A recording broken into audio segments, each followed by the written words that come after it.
Sagot ang mga tanong tungkol sa nabasang taala-arawan. Ikalawa, nasasagot ang mga tanong tungkol sa nabasang anekdota.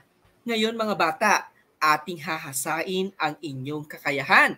Atin nang sagutin ang subukin natin. Makinig mabuti kay Tutor Fine. Mahal kong taala-arawan, ika-12 ng Enero, 2019. Lunes, isang nagmamadaling umaga na naman para sa akin. Lunes ngayon at higit sa lahat may flag ceremony kaya hindi ako pwedeng mahuli. Kaya lang, pagdating ko sa aming paaralan ay nag-uumpisa na ito. Kumpulan na ang mga mag-aaral sa labas dahil hindi rin sila nakapasok gaya ko. Humingi na lamang kami ng paumanhin upang makapasok. Pag-akyat naman namin sa aming silid-aralan ay sarado na ang pintuan.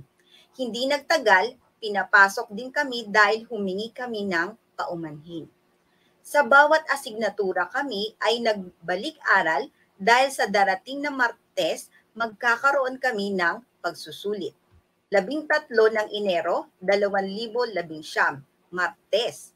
Kabadong-kabado ako sa araw na ito. Paano ba naman ay hindi ako nakapag-review kagabi? Pagdating ko sa aming paaralan, umupo agad ako at binuklat ang aking aklat upang mag-review. Maya-maya dumating na ang aming guro. Nagsimula na nga ang aming pagsusulit. Nahirapan ako dahil hindi nga ako nakapag-review ng mabuti. Nagmamahal, Nanette. Uulitin ko muli, mahal kong taala-arawan. Ika-12 ng Enero, 2019. Lunes. Isang nagmamadaling umaga na naman para sa akin. Lunes ngayon at higit sa lahat may flag ceremony kaya hindi ako pwedeng mahuli. Kaya lang, pagdating ko sa aming paaralan ay nag-uumpisa na ito. Kumpulan na ang mga mag-aaral sa labas dahil hindi rin sila nakapasok gaya ko. Humingi na lamang kami ng paumanhin upang makapasok. Pag-akyat naman namin sa aming silid-aralan ay sarado na ang pintuan. Hindi nagtagal, pinapasok din kami dahil humingi kami ng paumanhin. Sa bawat asignatura, kami ay nagbalik-aral dahil sa darating na Martes, magkakaroon kami ng pagsusulit. Ika-13 ng Enero, 2019, Martes. Kabadong-kabado ako sa araw na ito. Paano ba naman ay hindi ako nakapag-review kagabi? Pagdating ko sa aming paaralan, umupo ako agad at binuklat ang aking aklat upang mag-review. Maya-maya dumating na ang aming guro. Nagsimula na nga ang aming pagsusulit. Nahirapan ako dahil nga hindi ako nakapag-review ng mabuti. Nagmamahal, Nanette. Ayan, Tutor Fine. Sigurado ako na naintindihan at naunawaan na ng ating mga mag-aaral ang ating tekstong binasa. Ngayon, atin namang sagutin ang mga katanungan. Una, sino ang sumulat ng taala-arawan? Mga bata, alam niyo ba ang tamang sagot? Ngayon, kung ang sagot niyo ay si Nanette ang sumulat ng taala-arawan, tama kayo! Magaling! Ikalawa naman, bakit nagmamadali si Nanette sa araw ng Lunes? Bakit kaya? Kung ang sagot ninyo, may flag ceremony at pagbabalik-aral para sa pagsusulit, tama kayo, magaling mga bata. Para naman sa ikatlong katanungan, ano ang kanyang nadatnan pagdating sa paaralan? O mga bata, alam niyo ba ang tamang sagot? Ang sagot sa ikatlo ay nadatnan niya ang kumpulan ng mga estudyante sa labas na hindi rin nakapasok. Pang-apat na tanong, ano ang magaganap sa araw ng Martes? Ano kaya ang inyong mga sagot? Magkakaroon ng pagsusulit. Tama kayo mga bata. Para sa ating panghuling katanungan, bakit kinakabahan si Nanette nang dumating ang araw ng Martes? Mga bata, ang sagot natin sa ikalima ay hindi siya nakapag-review. O mga bata ha, paalala, parating ugaliing mag-review ng mga aralin para kayo ay maging handa sa ating mga aralin o sa inyong mga aralin ha. Paalala, wag na wag gagayahin si Nanette. Tuklasin naman natin ang isang maikling talata. Ito ay isang halimbawa ng anekdota. Makinig mabuti kay Tutor Alvin. O mga bata, ito na ay isang anekdota. Isang lalaking mahirap ang tumama sa loto. Siya ay may sakit sa puso. Nalaman ng kanyang kaibigan na siya ay nanalo sa loto. Kaya nag-isip ng paraan upang sabihin sa kanya ang balita ng hindi aatakihin sa puso. Sa kanilang pag-uusap ay tinanong niya kung ano ang gagawin ng lalaki kung malaman niyang tumama siya sa loto. Sinabi ng lalaki na kung siya ay tumama ay ibibigay niya ang kalahati sa kanyang kaibigan. Ang kaibigan niya ang inatake sa puso. O mga bata, naintindihan ba ninyo ang kwento? Uulitin ko para maintindihan ninyo ang kabuuan ng anekdota. Ayan ha, uulitin natin. Isang lalaking mahirap ang tumama sa loto. Siya ay may sakit sa puso. Nalaman ng kanyang kaibigan na siya ay nanalo sa loto, kaya nag-isip ng paraan upang sabihin sa kanya ang balita ng hindi aatakihin sa puso. Sa kanilang pag-uusap ay tinanong niya kung ano ang gagawin ng lalaki kung malaman niyang tumama siya sa loto. Sinabi ng lalaki na kung siya ay tumama ay ibibigay niya ang kalahati sa kanyang kaibigan. Ang kaibigan niya ang inatake sa puso. Ayan, Tutor Fine, nakakatuwa itong kwento natin, itong anekdota. Kaya naman, atin nang sagutin ang mga katanungan. Tutor Fine? Unang tanong, sino ang tumama sa loto? Kung ang sagot ninyo, isang lalaking mahirap, tama kayo mga bata, magaling. Para naman sa ikalawa, bakit pinag-isipang mabuti ng kaibigan kung paano sasabihin sa kanyang kaibigan ang pagkapanalo sa loto? Mga bata, ano kaya ang tamang sagot? Kung ang sagot ninyo bilang pag-iingat na hindi mabigla ang kaibigan at hindi atakihin sa puso, tama kayo. Ikatlong katanungan naman, anong paraan ang naisip ng kanyang kaibigan para masabi na nanalo siya sa loto? Ano kaya ang inyong mga sagot? Tinanong niya ito kung ano ang gagawin kapag nanalo siya sa loto. Tama kayo mga bata, magagaling. O ayan mga bata, ngayon ating suriing mabuti ang ating aralin sa araw na ito. Ano nga ba ang tinatawag nating tala-arawan? Pag sinabi nating tala-arawan, ito ay isang pasulat na pasalaysay na pang-araw-araw na pangyayari sa buhay. Mga personal na karanasan, saloobin, obserbasyon, at pananaw.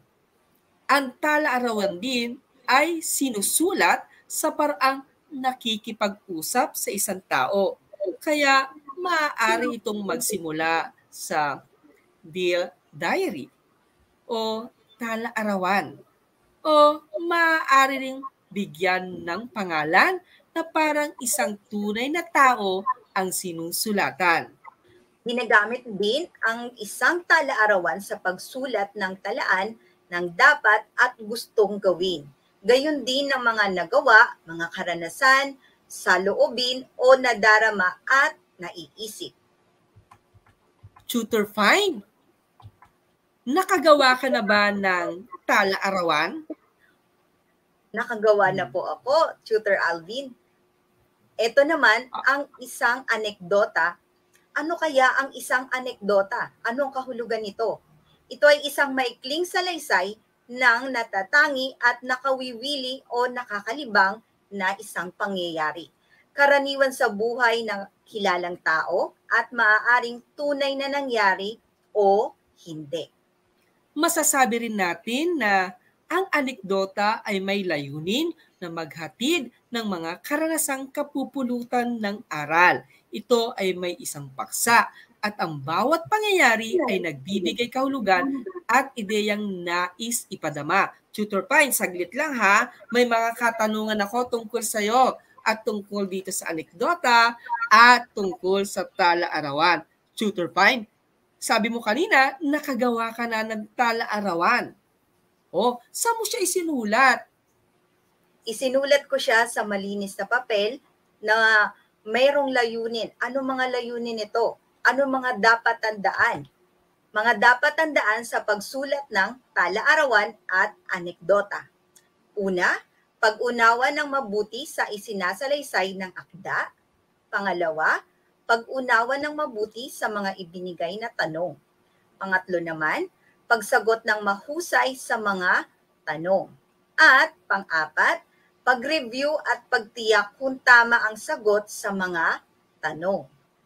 O ayan, Tutor Fine. Alam na ng mga mag-aaral natin kung ano yung mga dapat tandaan pag sila ay nagsusulat ng tala-arawan at anekdota. Alam mo ba, Tutor Fine, ako noon, nung ako ay sumusulat ng isang tala-arawan o diary, alam mo, bumibili ako ng isang kwaderno. At yung kwaderno na yun, sinusulatan ko ng petsa, ng araw, at kung ano-ano yung mga karanasan ko sa araw na yon. Minsan nga, isinusulat ko pa rin doon kung ano yung mga gusto kong mangyari sa susunod na araw, ano yung pangarap ko. Diba? Napakasaya kasi na sa susunod na taon, pag nakumpleto mo na yung mga tala-arawan mo nung nakaraan, ang sarap balikan.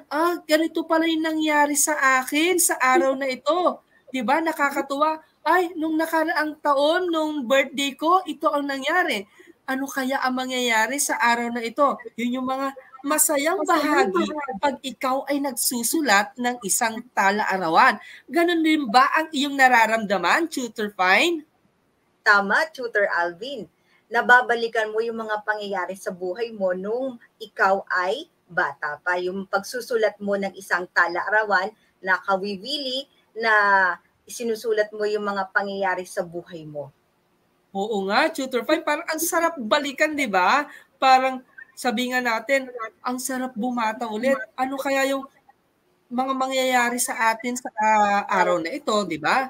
Nakakatuwa rin, Tutor Fine, dahil kung meron tayong nagawa na sabihin natin hindi maganda, ito yung pagkakataon na pwede nating itama sa ating buhay. 'Di ba? Hindi natin kasi maiiwasan na tayo ay magkamali sa buhay dahil meron tayong sinasabi nating tala-arawan, nababasa natin muli ito at naitatama natin yung mga mali upang tayo ay maging mas mabuting tao. Tama, Tutor Alvin. Natututo tayo sa ating mga karanasan. Tama. Sa anekdota naman, Tutor Fine, meron bang nakakatuwang pangyayari sa buhay mo na hindi mo alam, kapupulutan pala ng aral? Meron din po, marami. Pag inisa-isa pa po natin, talaga nakakatuwa na ibahagi yun at sobrang haba na po. Alam mo, Tutor Fine, meron akong isang alam na anekdota. Ito ay anekdota tungkol sa buhay ng ating pambansang bayani. Alam mo ba yon, Tutor Fine? Ano po kaya yun? Ito yung isang bata na sinasabi natin, ito yung pangalan niya, Pepe. Alam naman natin, nung unang panahon, si Dr. Jose Rizal ay tinatawag na Pepe nung siya ay nasa kanyang kabataan. Nung sila ng kanyang ama ay naglalakbay sa isang lawa, nahulog ang kanyang tsinelas. Sa gulat ng kanyang ama, kasi yung kanyang anak na si Pepe, inuhulog pa ang isang kaparis ng tsinelas. Yun ay tinatawag nating anekdota. Nakakatawa, di ba? Na ang isang tsinelas, ay nahulog, katapos inuhulog pa muli ang isang kapares. Ano ang kapupulutan natin ng aral doon? Ibig sabihin, Tutor Fine, ang sino ma'am makakapulot ng tsinelas ni Pepe o ni Dr. Jose Rizal ay muli niyang magagamit dahil sila ay magkapares. Yun yung anekdota. Isang Sinasabi nating kwento na pangyayari sa ating buhay na sasabihin nating kapupulutan natin ng aral kahit ito ay nakakatuwa na pangyayari. Nakakawili na isang pangyayari yung isang anekdota. Tama po, Tutor Alvin. Para naman sa unang gawain natin, babasahin ni Tutor Pai ang isang tala-arawan. Makinig mabuting mga bata. Mahal kong tala-arawan, ika-30 ng Mayo, 2020, Sabado. Sa araw na ito, ika-30 ng Mayo, naghihintay pa rin ang mundo sa bakuna laban sa coronavirus. Isang ordinaryong araw na naman ito, nasa loob lang tayo ng ating mga tahanan at gumagawa ng mga gawaing bahay. Magwawalis, maglalaba, magluluto at kung ano-ano pa para hindi mabagot. Marami rin akong natutuhan tulad ng kahalagaan ng pagkain, pag-ipon ng pera, pagtulong sa iba. Hindi lahat ay maswerte na kasama nila ang buong pamilya. Mayroon ding nalulungkot dahil malayo ang kanilang mga mahal sa buhay. Natapos na naman ang buong araw na patuloy pa rin ang pag-asa na matatapos na ang pandemya. Ika-31 ng Mayo, 2020, Linggo. Ito ay araw ng linggo at huling araw ng buwan. Ang lahat ay naghahanda sa tinatawag na new normal. Ibig sabihin nito ay iba sa dati o nakasanayang paraan ng pamumuhay. Gayon din, dapat sumunod sa precautionary measures gaya ng palaging paghuhugas ng kamay, pagsusuot ng face mask, pag-iiwas na lumabas ng bahay, pananatili ng kalinisan at iba pa. Bilang pag-iingat at matiyak na ligtas ang lahat. Sasapit na ang Hunyo pero hindi pa rin tayo kampante dahil wala pa ring bakuna sa COVID-19. Nagmamahal, Mika. Nakuha niyo ba mga bata ang ating isang tala-arawan? Uulitin ko po. Mahal kong tala-arawan, ika-30 ng Mayo, 2020, Sabado. Sa araw na ito, ika-30 ng Mayo, naghihintay pa rin ang mundo sa bakuna laban sa coronavirus. Isang ordinaryong araw na naman ito, nasa loob lamang tayo ng ating mga tahanan at gumagawa ng mga gawaing bahay. Magwawalis, maglalaba, magluluto at kung ano-ano pa para hindi mabagot. Marami rin akong natutuhan tulad ng kahalagaan ng pagkain, pag-iipon ng pera at pagtulong sa iba. Hindi lahat ay maswerte na kasama nila ang buong pamilya. Mayroon ding nalulungkot dahil malayo ang kanilang mga mahal sa buhay. Natapos na naman ang buong araw na patuloy pa rin ang pag-asa na matatapos ang pandemya. Ika-31 ng Mayo, 2020, Linggo. Ito ay araw ng linggo at huling araw ng buwan. Ang lahat ay naghahanda sa tinatawag na new normal. Ibig sabihin nito ay iba sa dati o nakasanayang paraan ng pamumuhay. Gayon din, dapat sumunod sa precautionary measures gaya ng palaging paghuhugas ng kamay, pagsusuot ng face mask, pag-iwas na lumabas ng bahay, pananatili ng kalinisan at iba pa bilang pag-iingat at matiyak na ligtas ang lahat. Sasapit na ang Hunyo pero hindi pa rin tayo kampante dahil wala pa ring bakuna sa COVID-19. Nagmamahal, Mika. Ayan, Tutor Fine, dumako na tayo sa mga katanungan. Atin nang sagutin. Una, bakit ordinaryong araw para kay Mika ang araw ng Sabado? O mga bata, sa inyong palagay, bakit kaya ordinaryo lang kay Mika ang araw ng Sabado? Ang tamang sagot ay dahil nasa loob lamang siya ng bahay at gumagawa ng karaniwang gawain. Para sa ikalawang tanong naman, ano ang ibig sabihin ng new normal? Alam niyo po ba yun mga bata? Ano ang inyong mga sagot? Ang new normal ay pamumuhay na iba sa nakasanayan na. Tama ba kayo? Magagaling mga bata. Para sa ating ikatlong katanungan, ano ang mga damdaming ipinakita ni Mika sa kanyang tala-arawan? Kung ang sagot ninyo ay kahit na nalulungkot ay may pag-asa pa na matapos ang pandemya. Kung ito ang inyong sagot, tama kayo mga mag-aaral.